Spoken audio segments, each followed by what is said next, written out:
Luzleni, entonces, bienvenida a este episodio y quería preguntarte, ¿qué es el diálogo interno? Bueno, el diálogo interno son aquellas conversaciones que tenemos de nosotros mismos, de nuestra realidad, de las personas, y tienen un impacto o positivo o negativo en nuestra vida. Y esas conversaciones internas son las que realmente nos permiten interpretar nuestra realidad de una manera u otra.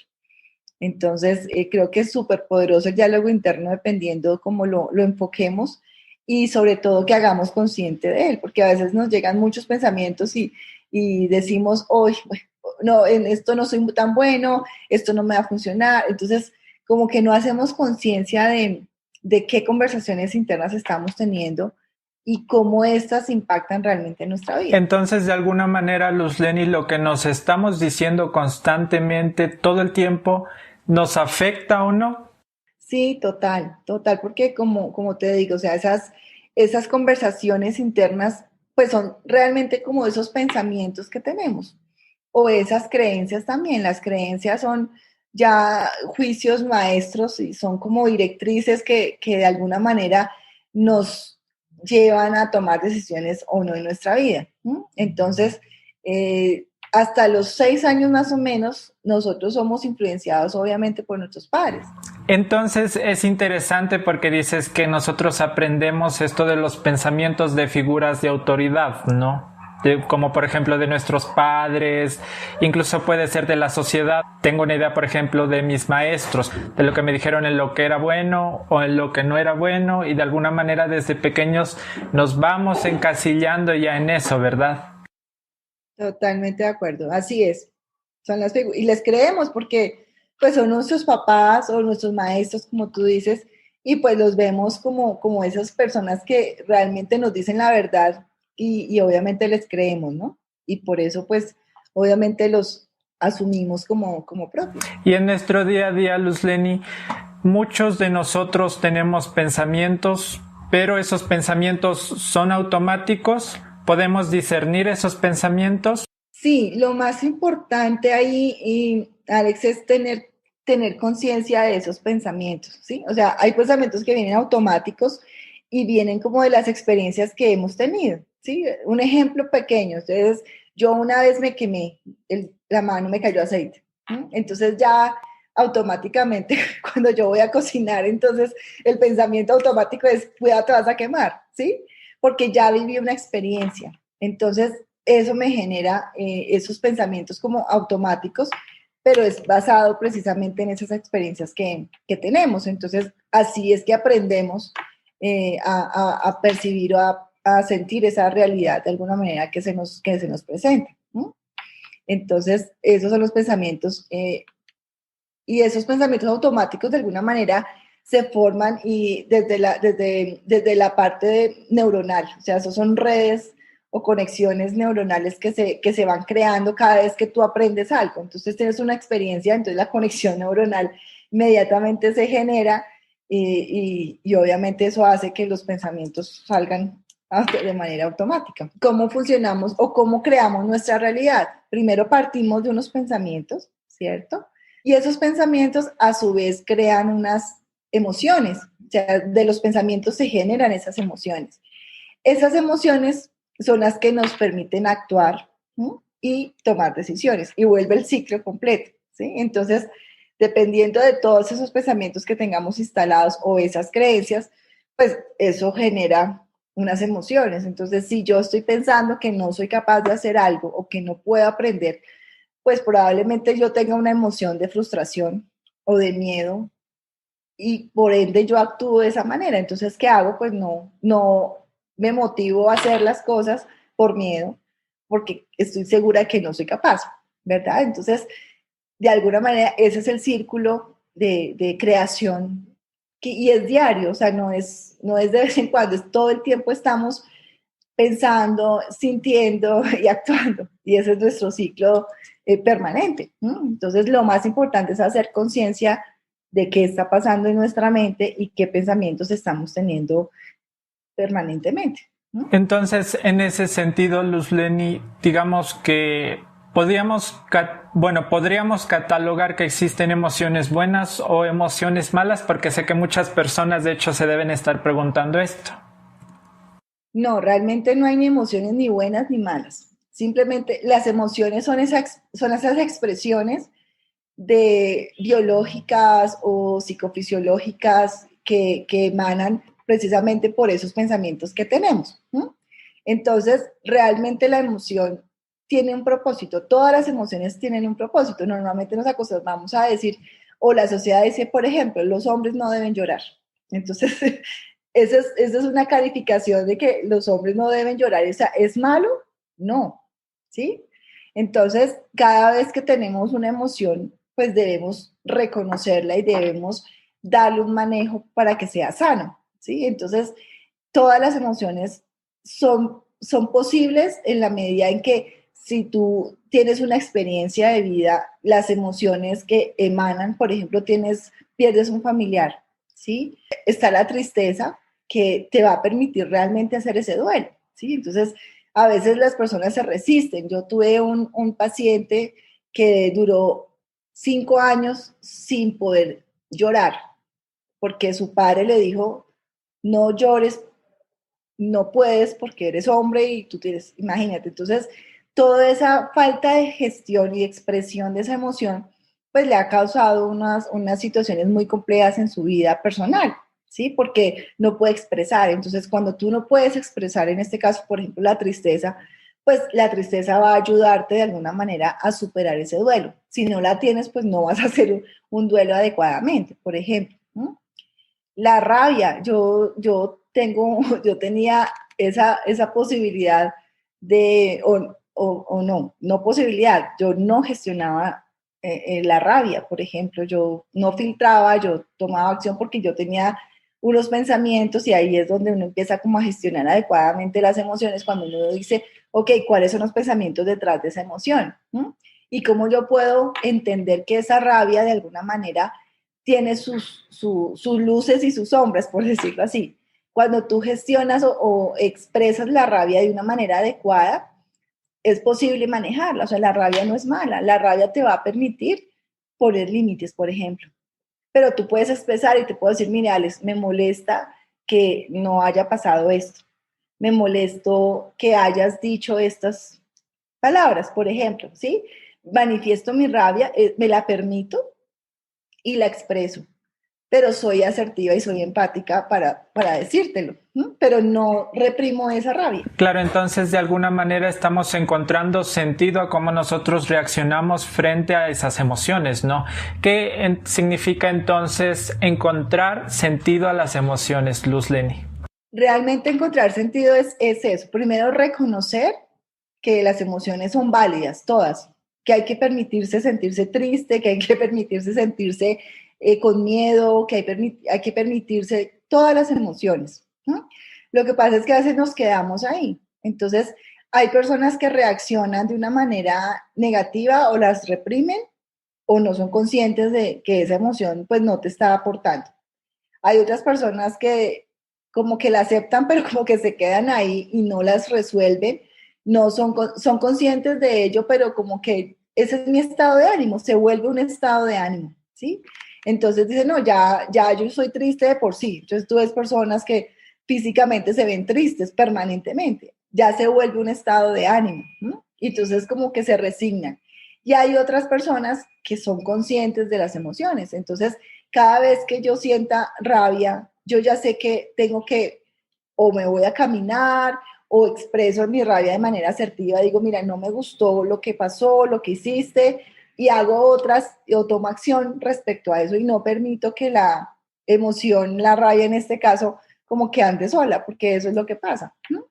Entonces, es permitírselas y hacer conciencia de que la emoción es totalmente válida, siempre y cuando yo maneje adecuadamente esa emoción y que no me afecte a mí, ni afecte, pues obviamente a las personas que están a mi alrededor, ¿no? ¿Eso tiene alguna relación con la inteligencia emocional? ¿Es lo mismo? ¿Va en la misma línea? ¿Cómo funciona? Realmente eso es la inteligencia emocional. La inteligencia emocional es precisamente esa capacidad de percibir las emociones, de comprenderlas y de entender que son totalmente válidas, ¿sí? No solamente las emociones mías, las propias, sino las de los demás. Y de ahí es donde sale la empatía, ¿sí? Yo también debo entender una emoción y comprender que tú estás, por ejemplo, triste, ¿sí?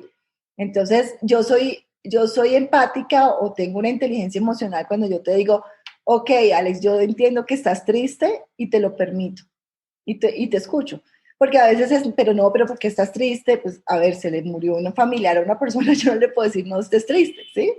Y a veces por querer hacer sentir bien a la persona, lo que hacemos es no ser empáticos, ¿ves? Entonces la inteligencia emocional tiene que ver con eso, con esa capacidad de comprender y de gestionar las emociones. Y esos son como los pasos, hacer conciencia, reconocer qué pasa cuando yo me pongo de esta manera o tengo estas emociones. ¿Mm? Y pongo como los límites. Claro, Luz Leni, entonces la inteligencia emocional también se puede enseñar, digamos, de alguna manera a los niños pequeños, porque puede ser algo que se aprenda, porque se me vino ahorita una idea a la cabeza, ¿no? Muchos de los niños cuando son pequeños y están, digamos, llorando, haciendo algún berrinche, les dicen los papás, por ejemplo, ya, toma el celular, o ya haz esto, o ya toma, no sé, dinero, puede ser, o algún tipo de cosa para que la persona no exprese, bueno, el niño en este caso no exprese sus sentimientos, sus emociones. Esa no es una manera adecuada de enseñar, digamos, a los niños pequeños a gestionar sus emociones. No, porque estamos generando que hayan factores externos para poder controlar. Y la gestión es que viene de afuera, de adentro hacia afuera, ¿no? Lo que se trabaja desde la inteligencia emocional de los niños es que ellos primero identifiquen cuál es la emoción. Porque el niño puede llorar, pero no sabemos si realmente es rabia o es ansiedad o es miedo. ¿Mm? Entonces, lo más importante en primera instancia es que podamos ayudarle al niño a entender cuál es la emoción que lo está motivando.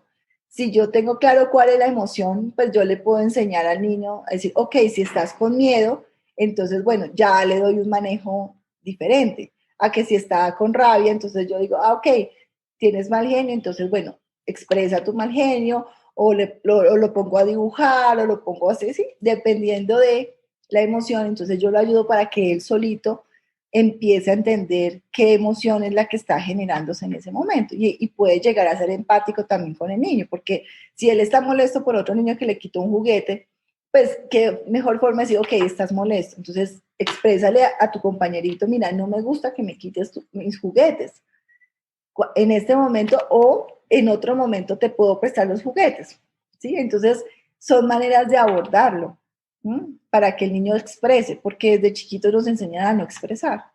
Y entonces Claro, como claro. padres nos equivocamos porque no les permitimos a ellos expresar su emoción sanamente, ¿sí? Porque hay niños que son muy agresivos, por ejemplo, entonces pues no es una expresión sana, pero sí deben expresar de alguna manera su malestar. Pero hay técnicas, pues no soy fuerte en el tema de niños, pero pues con todo el trabajo que he hecho con adultos, pues uno entiende un poco esa parte, pero y funciona muy similar, ¿no? Porque hay adultos que se reprimen las emociones.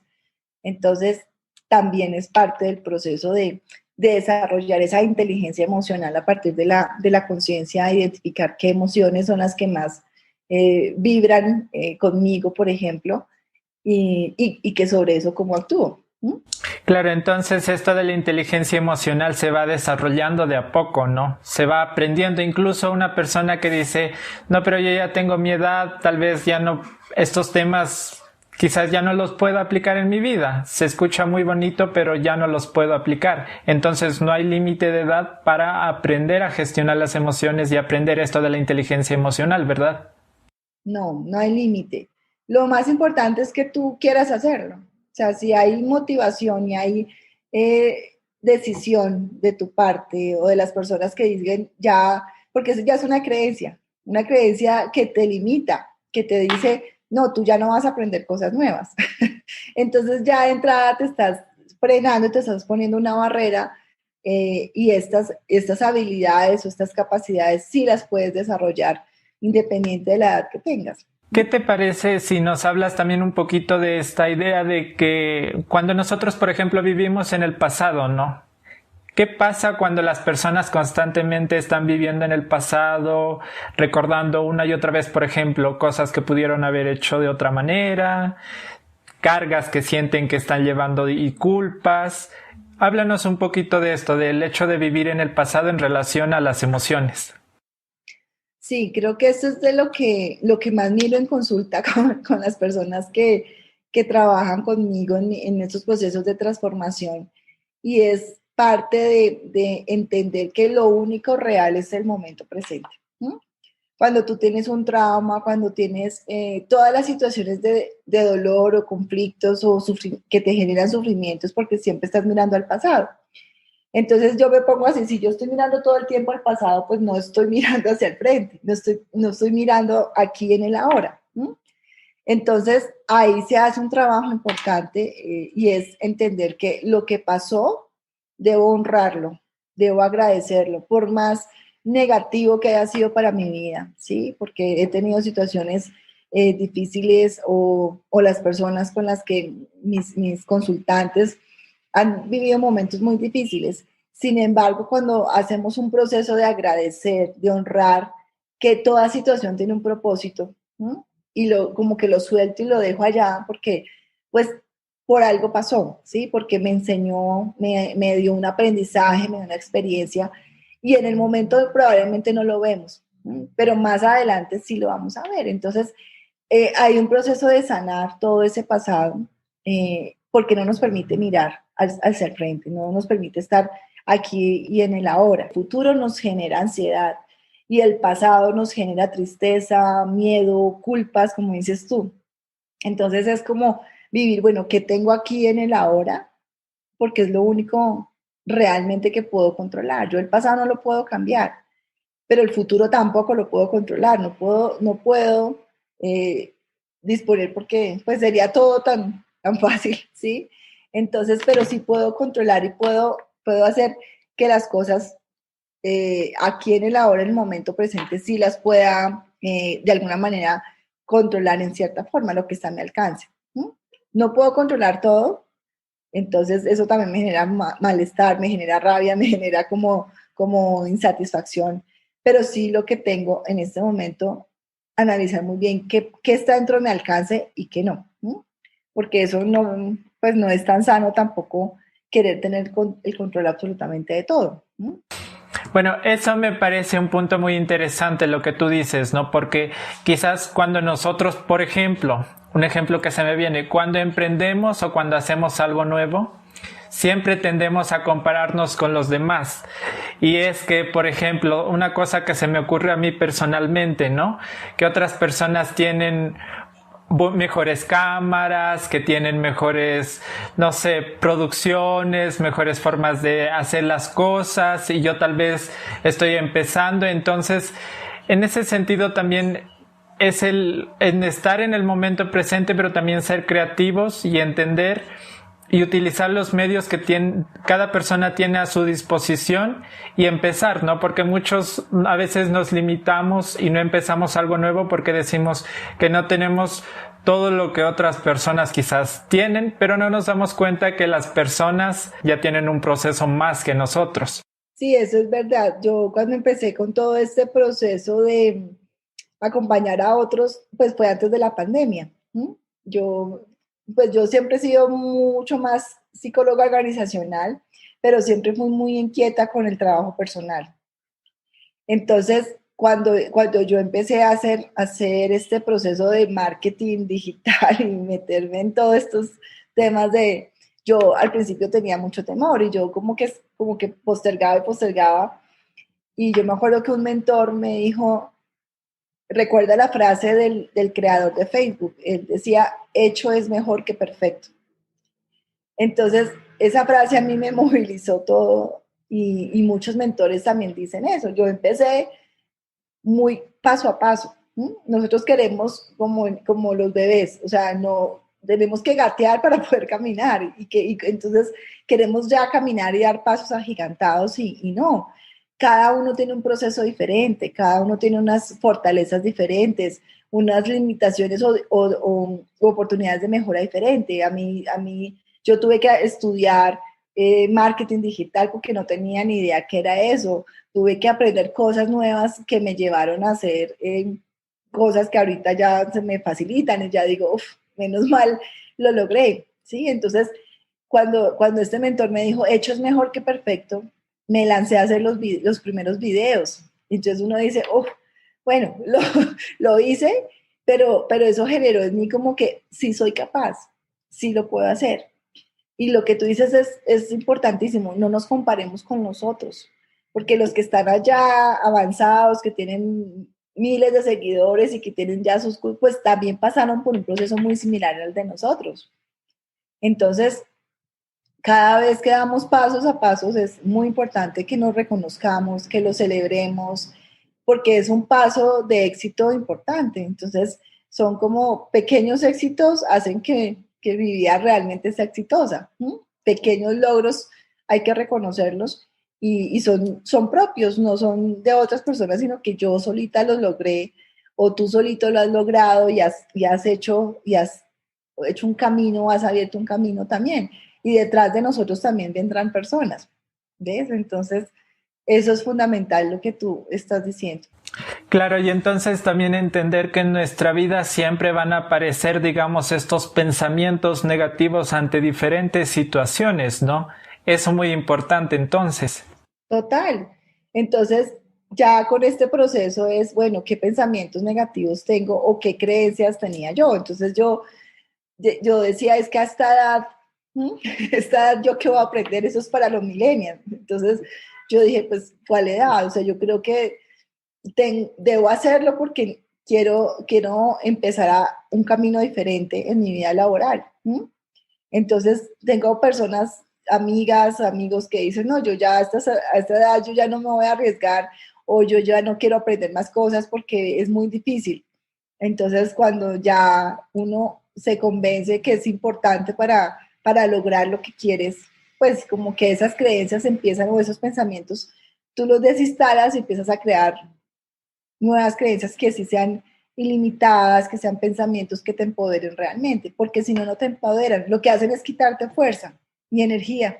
Entonces, muy importante el hecho de primero identificar también qué pensamientos constantemente me estoy repitiendo, ¿no? Porque a veces simplemente actuamos y ha pasado en muchas ocasiones, inclusive yo me doy cuenta que anteriormente cuando era adolescente yo simplemente actuaba, vivía, pero no era consciente de mis pensamientos, de lo que estaba pensando, sintiendo, incluso de lo que estaba haciendo, ¿no?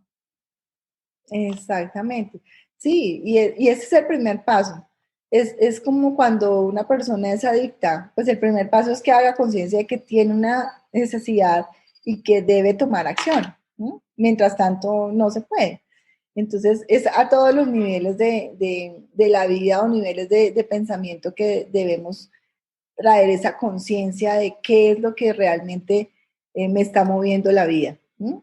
Y creo que esa es como una reflexión súper poderosa que yo les dejo a todos y es eso, qué pensamientos estoy teniendo yo constantemente, ¿no?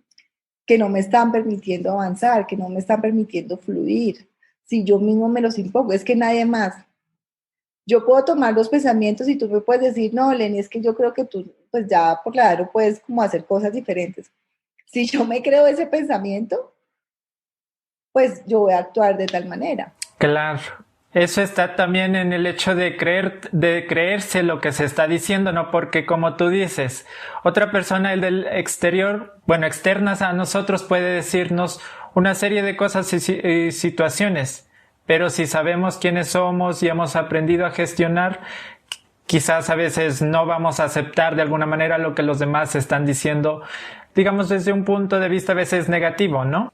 Claro, y como tú dices, muchos de nosotros terminamos creyéndonos nuestro propio, digámoslo así, nuestro propio cuento, ¿no? Lo que nos estamos contando constantemente.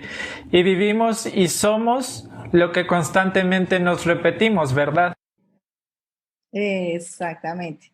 Ese es el que crea nuestra realidad. Yo tengo un ejemplo que me encanta y es que la realidad nuestra, la vida es como cuando estás viendo una película y al frente tienes el telón y está girando la película y esa es tu vida. Y aparece una mota en el telón, ¿sí? Y tú lo que haces es quitar, la mota son los problemas o las situaciones diferentes, como, no digo situaciones difíciles, sino algo diferente que se te apareció. La pandemia es una mota que apareció ahí en tu realidad, ¿sí? Pero yo siempre voy es al telón a correrlo, a borrarlo, a cambiarlo. Y no, la mota está acá. Cuando yo me doy cuenta, la mota estaba en el retroproyector. Y el retroproyector son nuestros pensamientos, en nuestra mente. ¿Ves? Entonces, yo debo es cambiar esos pensamientos, esas motas, para que no se reflejen en ese telón que es nuestra vida. Nosotros individualmente tenemos la capacidad de crear en nuestra vida todo lo que nos propongamos, ¿no? Pero si, por ejemplo, en el camino queremos empezar a hacer algo nuevo o queremos... Yo estaba hablando el otro día, por ejemplo, con un profesor, ¿no? En base a la relación que nosotros tenemos con el dinero. Y puede ser que en muchas ocasiones se presenten oportunidades para nosotros, pero, por ejemplo, me decía el profesor, yo he aprendido desde pequeño a no cobrar, por ejemplo, sí a ser altruista y ayudar a los demás, pero no estoy cobrando mi tiempo, no estoy cobrando mi servicio y me cuesta personalmente. Entonces yo siento que en mi vida, lo que él me comentaba, no tengo esa buena relación con el dinero porque no lo estoy dejando entrar a mi vida. Y esa es una idea que él ha aprendido, digamos, desde pequeño. Es una creencia. Entonces, si su creencia es que recibir dinero lo hace malo porque él tiene que ayudar, pues nunca va a tener una buena relación con el dinero a raíz de esa creencia. Entonces, hay que trabajar en esas creencias con respecto al dinero, ¿sí? O es que el dinero es malo y entonces hace daño, dependiendo de cómo tú viviste esas creencias desde tu familia, ¿ves? Entonces, eso es lo que marca y lo importante es eso. Yo tuve que trabajar muchas creencias también en relación con el dinero, ¿cierto? Y buscar también como desinstalarlas para decir, ok, yo también tengo la posibilidad de traer el dinero que quiero y empezar a trabajar sobre eso y tener, porque es que el dinero es una energía, ¿no? Finalmente. O sea, Claro, claro. no es el plástico, no es el papel, sino es que es una energía dependiendo de esas creencias, fluye o no para nosotros. Muy interesante eso, ¿no? Porque si el dinero fuera una persona y constantemente nosotros estuviéramos hablando mal de él, pues el dinero no, literal no va a estar con una persona que esté hablando mal de él todo el tiempo, ¿verdad? Claro, no va a querer llegar a ti. Entonces, y eso pasa no solamente con el dinero, pasa con las relaciones. Si tú también tienes creencias en cuanto a las relaciones, por ejemplo, si tú tuviste una mala experiencia con una persona que de pronto fue infiel contigo, entonces si tú dices que todas las mujeres son infieles, pues obviamente nadie va a llegar a ti porque siempre vas a estar rechazando, ¿cierto? Todo eso es inconsciente. Lo importante es volverlo consciente, decir, ok, ¿qué creencias tengo en cuanto a dinero, en cuanto a las relaciones, en cuanto al trabajo, en cuanto a crear un negocio? Entonces, eso es lo que marca realmente la pauta de todas las acciones que generamos en el día a día. Súper interesante, Luzleni, todo lo que nos estás diciendo. Y también te quería preguntar, se habla mucho en la actualidad, por ejemplo, del mindfulness en relación también a esto de las emociones. ¿Qué tiene que ver el mindfulness con las emociones, Luzleni? Pues tiene que ver con todo. De hecho, parte de mi proceso de trabajo personal que hice fue para poder gestionar mejor mis emociones. Mi emoción primaria siempre era la rabia. ¿Mm? Yo era muy explosiva y yo no controlaba eso porque quería controlar todo, ¿sí? Entonces, y también era parte como de no haber sanado muchos aspectos de mi pasado, de mi pasado familiar. Y encontré en el mindfulness una herramienta súper poderosa porque no te deja de quedarte en el pasado, sino que te trae en el momento presente. El mindfulness es realmente conciencia, hacer conciencia de permanentemente, ¿sí? Yo estoy aquí conectada contigo, ¿sí? Y no estoy pensando en nada más, ¿sí? Y a veces llegan pensamientos ahí, se me olvidó comprar, ¿sí? Pero cuando tú haces mindfulness, tú estás aquí conectado en el momento presente. Entonces las emociones del pasado, pues se quedan en el pasado. ¿Tú ahorita cómo estás? Estoy feliz, estoy contenta, estoy conectada, ¿sí? Entonces no me lleva al pasado, a la tristeza del pasado, a la rabia del pasado, ni a la ansiedad del futuro, ¿sí? Es que qué va a pasar, y es que no sabemos, es que será que cierro mi empresa, es que será que me voy a quebrar, ¿sí? Entonces, cuando tú haces el mindfulness, es una práctica y a veces hay meditaciones de mindfulness, pero el mindfulness es hacer conciencia permanente en cualquier actividad que tú tengas. Por ejemplo, si tú estás comiendo, estás haciendo mindfulness durante la comida, es que tú estás sintiendo los sabores, estás percibiendo el olor de la comida, el sabor, la textura, o sea, realmente te estás alimentando. ¿Mm? Entonces a veces se nos olvida y estamos comiendo porque toca comer y estamos haciendo. Haciéndolo todo automático, digamos, ¿no? Exactamente, entonces nos quita ese piloto automático y nos dice, ok, hago conciencia de, ¿sí? Entonces, cuando yo hago conciencia de estar aquí en el ahora, en el momento presente, pues no hay ni pasado ni futuro, es lo que hay ahorita. Entonces, hay una serie de ejercicios que nos llevan a controlar precisamente esas emociones, a ser mucho más empático con la persona, porque si yo siento que tú estás pensando en otra cosa, pues yo te digo, mira, sabes que soluciona tus temas y después hablamos, por ejemplo, ¿sí? Entonces, te permite también conectarte con las personas con las que estás, con tu familia, con tus hijos. Uno de papá a veces pierde esos momentos con sus hijos por eso, porque estás con ellos, pero pues yo sé que tú no tienes hijos, ¿verdad? Tú estás muy joven para tener hijos. No, aún no, Luzlen. Los que No. somos papás a veces se nos olvida eso, entonces no estamos viviendo el momento aquí y el ahora, o con tu novia o con tu pareja, ¿sí? Entonces nos perdemos de todo eso por estar pensando en otras cosas que no vienen aquí en el ahora. Entonces es una práctica que súper recomiendo y de hecho yo la aplico también con mis consultantes y les ayuda muchísimo a gestionar esas emociones y a gozarse un poquito más la vida, porque hay que disfrutarlo ahorita, ya, en este momento. ¿Ves? Interesante, Luzlen. Y entonces, ¿qué te parece si nos mencionas cuáles serían esas formas correctas de gestionar las emociones? De manera, digamos, poniendo ejemplos, una manera sana y la manera insana de gestionar las emociones como tal. Sí, a ver, por ejemplo, la tristeza, ¿sí? La tristeza, una manera sana es expresándola, por ejemplo, hay un duelo, tenemos una pérdida o estás triste porque perdiste el trabajo. ¿Sí? Entonces es como que, ok, estoy triste, soy consciente de ello, ¿es la tristeza la que me mueve? Sí, sí es tristeza, hago conciencia de ello, me lo permito, ¿cierto? Me permito estar triste, y empiezo como a generar acciones para yo poder como traducir esa tristeza en acciones, como por ejemplo, yo aplico mucho la escritura terapéutica. ¿Sí? Entonces, si es una pérdida de un familiar, entonces escribir una carta, donde yo le escribo una carta a esa persona, agradeciéndole, escribiendo los momentos que viví con esa persona, ¿sí?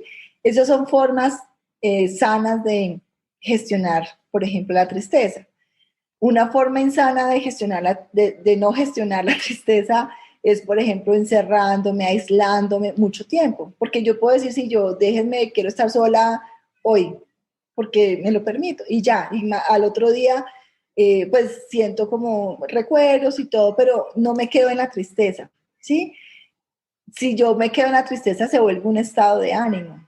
Entonces son personas, como te decía, que pueden durar 1 año, 2 años tristes, porque no han hecho una gestión adecuada de la tristeza, por ejemplo. ¿Mm? Por ejemplo, la rabia. Entonces, una gestión adecuada es expresar, me siento molesto, entonces yo prefiero no hablar, me voy a caminar, ¿cierto? Hay otras, hago mindfulness también, por ejemplo, medito, oro. Hay personas que le funcionan, por ejemplo, la oración, y eso no tiene que ver solamente con la religión, sino que te conectas con el universo, con Dios, con quien quieras que sea algo más grande. Hay personas que se conectan mejor con eso, con meditación, o sales a caminar, o escribes también.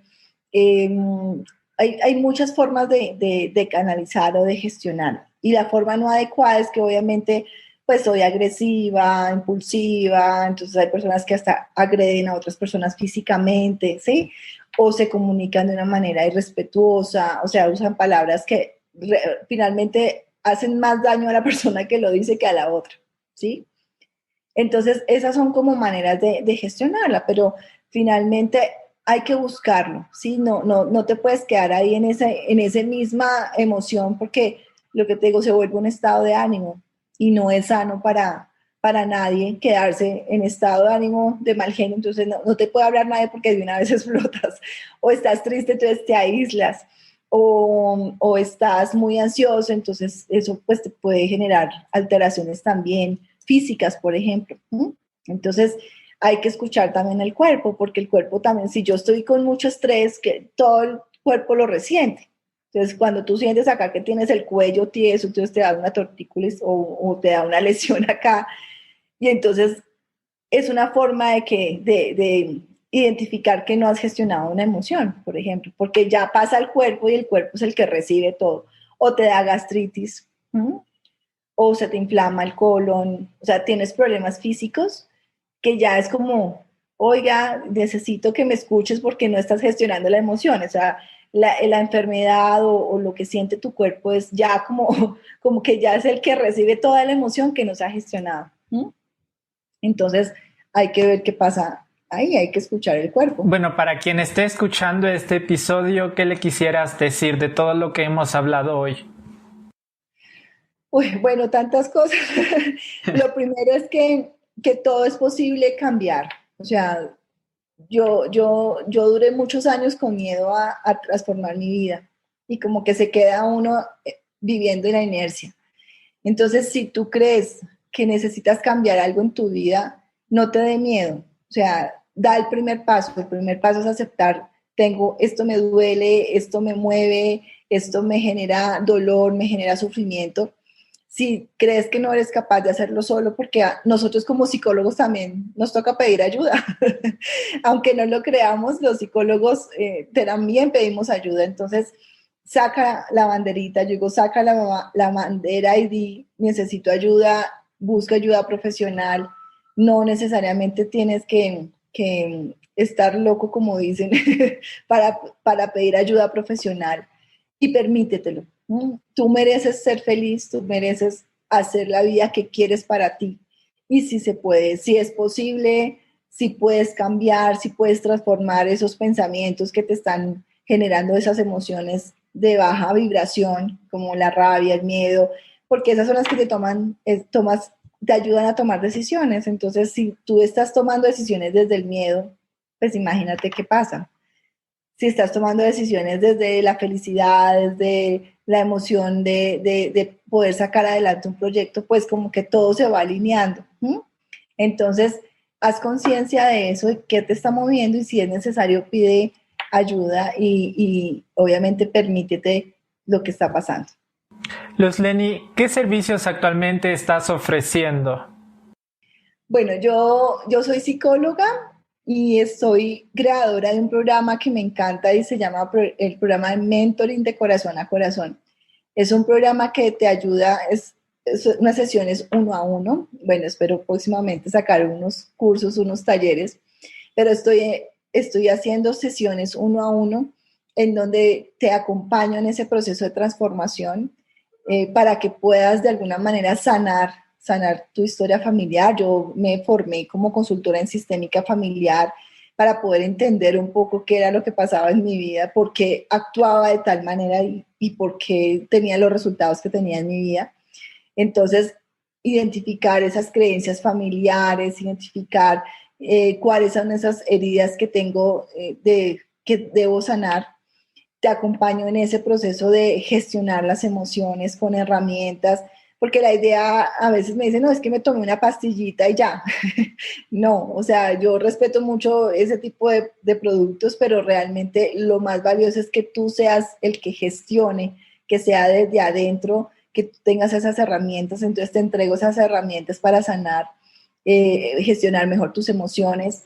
Te acompaño también, por ejemplo, en tu identificación de dones y talentos, para que tú puedas reconocerte como un ser único para que puedas de alguna manera identificar cuáles son esas fortalezas que tienes, cuáles son esas oportunidades de mejora que tienes. Pues yo tengo una empresa de desarrollo organizacional, de un headhunter, entonces también toda esa parte me ha ayudado a complementarlo, ¿sí? Porque tú me dices, yo quiero emprender tal cosa o yo quiero fortalecer mi perfil laboral, entonces, ok, te acompaño para que hagas o reconozcas realmente cuáles son esas cualidades que tienes y cuál es ese potencial que tienes. Y finalmente muchas personas me dicen, quiero encontrar mi propósito, no tengo ni idea quién soy, para dónde voy. Entonces hago todo ese acompañamiento para que tú reconozcas y puedas conectarte nuevamente con tu propósito de vida, que fue todo el proceso que yo hice, porque yo decía, pues yo hago cosas, pero como que no me conectaba con lo que realmente quería hacer. Entonces nació el programa de mentoring de corazón a corazón. Yo les cuento mi experiencia de pequeña. Yo dije, yo quiero ser médico y quiero ser cardióloga. Hice un premédico y después, bueno, no sé qué pasó, no pude estudiar medicina y estudié psicología. Entonces, encontrándome con esa niña interior de qué era lo que quería, recordé que yo quería ser cardióloga. Y yo dije, bueno, yo no puedo, ahorita no me voy a poner a estudiar medicina y menos cardiología porque no voy a tener tiempo. Entonces dije, voy a sanar corazones desde esa otra línea y es la emoción. Entonces es eso, es sanar corazones, es entregar paz y tranquilidad a las personas que no la tienen en este momento, por cualquier razón que se tenga. Entonces, con todos estos procesos entrego esas herramientas para que las personas tengan una vida tranquila, para que sean felices, para que sean empoderados o empoderadas en su vida. Y bueno, eso es lo que les puedo ofrecer y bueno, ¿Pueden buscar presencialmente en algún lugar o también virtual? ¿Cómo funciona, Luzleni? Todas las sesiones son virtuales. Ahora, pues, con mayor razón con el tema de la pandemia y además el tema del tiempo, porque es que se reduce mucho y ahorita estoy trabajando con muchas personas del exterior, entonces eso facilita muchísimo la conexión. Entonces, todo lo hago online y son sesiones de 1 hora, hora y cuarto, donde hacemos un trabajo fuerte, hacemos ejercicios, hacemos meditación y bueno, hacemos que este proceso sea súper transformador y súper profundo para que las personas puedan salir adelante y puedan como encontrar la vida que sí realmente, o crear la vida que quieren. ¿Cuáles son tus redes sociales para que te puedan buscar también quienes estén interesados? Claro que sí. En Facebook y en Instagram me encuentran como Mentora Luz Cajamarca. Y en YouTube me encuentran como Mentoring de Corazón a Corazón. Tengo algunos videos y bueno, ahí me pueden encontrar en las redes. Y en mi página, tengo una página que es luzlenicajamarca.com. Los que quieran de pronto tener una sesión exploratoria, una primera sesión totalmente gratuita conmigo, donde yo les pueda dar como una visión general de qué podrían hacer o trabajar, y obviamente si deciden trabajar conmigo, pues darles todas las herramientas con todo el amor que les puedo entregar para que salgan adelante en sus procesos de transformación. Entonces, ahí también pueden ingresar, ahí está mi historia, todo lo que he hecho, y bueno, estoy aquí para servir y para acompañarlos. Bueno, les recuerdo que todas las redes sociales y la información de contacto la van a encontrar en la descripción de este episodio. Luzleni, quiero agradecerte por darte el tiempo hoy y haber compartido toda esta información valiosa aquí con nosotros. No, a ti, Alexander, me encantó pues conocerte y me encantan estos espacios porque creo que esa es parte del servir de nosotros como psicólogos. Entonces, pues te felicito también por crear estos momentos que sé que a muchas personas les va a servir, y bueno, yo sé que podemos seguir trabajando mucho y también pues lo que tú necesites, con mucho gusto, Alexander. Y nuevamente felicitaciones por todo esto que has logrado. Muchas gracias, Luzleni. Y bueno, gracias a ustedes también por escucharnos, y recuerden que esto ha sido todo por hoy y nos escuchamos en el próximo episodio.